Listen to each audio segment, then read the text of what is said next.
हरे कृष्ण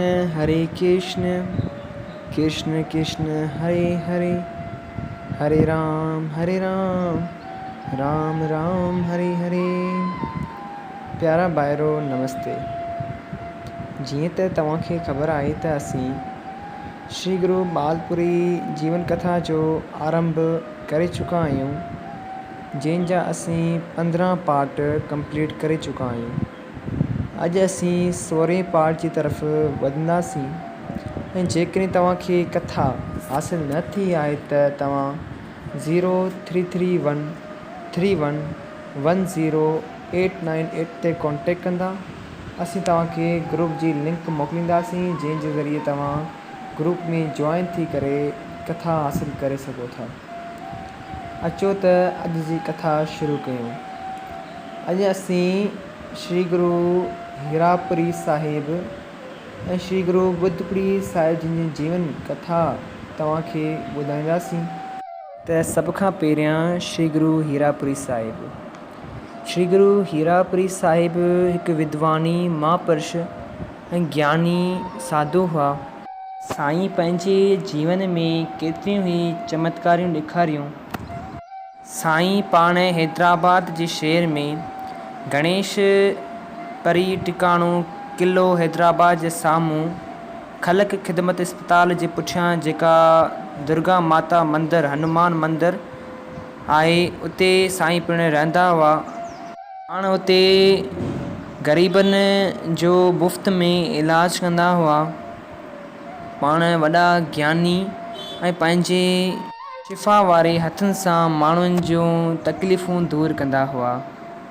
गुरु साहिब मढ़ीअ में शिवालो ठाहिरायो, चारी तरफ़ बाग़ बनायो, खूह खोटायो, हिकु खूह मिठे पाणीअ जो पके पथर सां ठाहिरायो ऐं ओताक ठाहिराई, जंहिंमें डॉक्टर जो कमु कंदा हुआ।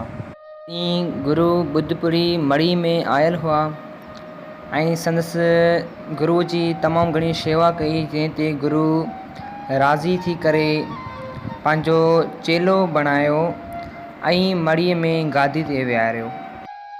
श्री गुरु हीरापुरी साहिब संबत 2006 साल 1950 में देवलोक पधारिया। संदसि समाधि थाणो अहमद खान मंदर में आहे। त तव्हांखे श्री गुरु बुद्धपुरी साहिब जे जीवन कथा जे बारे में ॿुधायां। श्री गुरु बुद्धपुरी साहिब श्री गुरु हीरापुरी साहिब वांगुरु ई तमामु महाज्ञानी पुरुष हुआ। पाण ईश्वर जो रूप हुआ। गुरु बुद्धपुरी पंहिंजे केतिरनि ई चेलनि ऐं शेवादारनि खे पंहिंजूं करामतियूं ॾेखारियूं। गुरु बुद्धपुरी साहिब पाण श्री गुरु हीरापुरी साहिब जा चेला हुआ। श्री गुरु बुद्धपुरी साहिब जो पहिरियों नालो भगवंत प्रसाद हो। संदसि सन्यास धारण खां पोइ गुरु बुद्धपुरी रखियो वियो। यादि रहे त गुरु हीरापुरी महाराज नालो रखियो हो। गुरु बुद्धपुरी साहिब पाण असल में ब्राह्मण हुआ। गुरु साहिब संगे मरमर जी मूर्ति ऐं छड़ी साहिब इंडिया मां घुराई ऐं पंहिंजे समाध मर्ज़ी मुताबिक़ उते रखाई त जीअं आउं साम्हूं अचण वारे माण्हू खे ॾिसी सघां।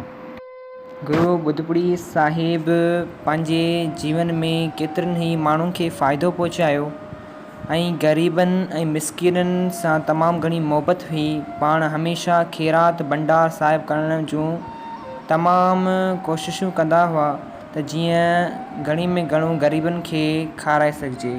माण्हुनि जा संदनि मसइला ॿुधी उन्हनि खे सही सलाह पिणु मुहैया कंदा हुआ।